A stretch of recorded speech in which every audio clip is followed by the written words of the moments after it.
আসসালামু আলাইকুম রহমতুল্লাহ বারকাতু। একটা বিষয়ে কথা বলবো, একটা গুরুত্বপূর্ণ বিষয়ে কথা বলবো ইনশাআল্লাহ। আমা তৌফিক ইল্লা বিল্লাহ রাব্বিল জিদনি ইলমা। সেটা হলো হারাম হালাল।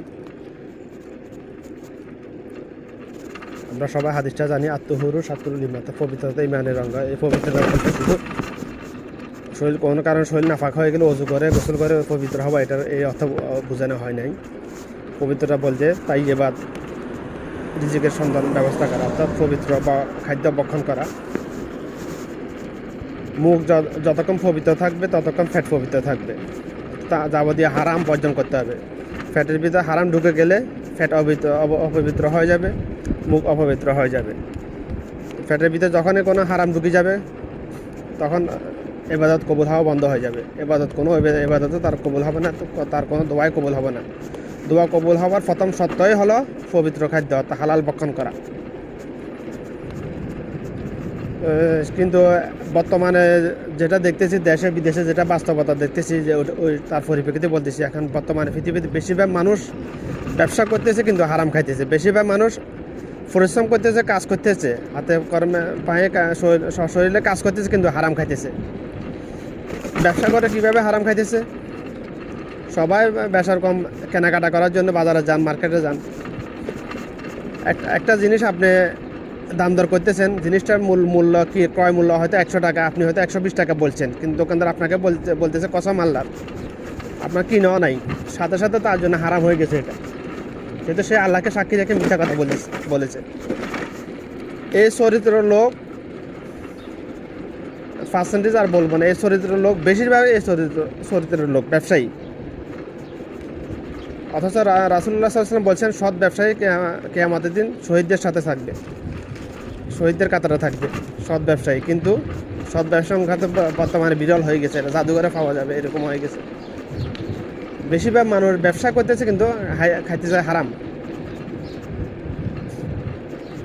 কিছু কিছু জিনিস এটা আনকমন জিনিস, এগুলো বেশি চলে না, সবাই এগুলো দাম সম্বন্ধে সবার আইডিয়া থাকে না।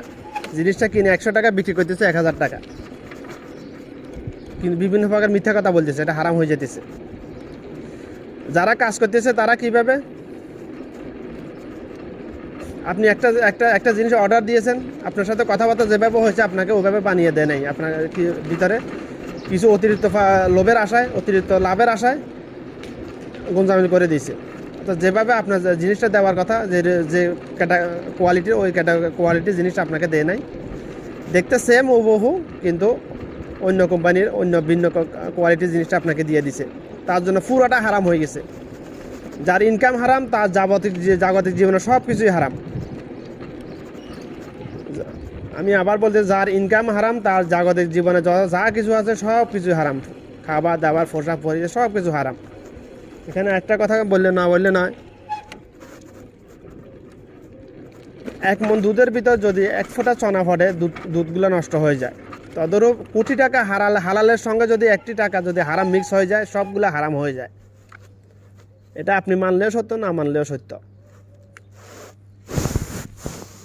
তো আমাদের সর্বপ্রথম খেয়াল করতে হবে, আমাদের হালাল ভক্ষণ, হালাল কামাই, রিজিকের সন্ধান করতে হবে, হালাল কামাই করতে হবে, হালাল ভক্ষণ করতে হবে।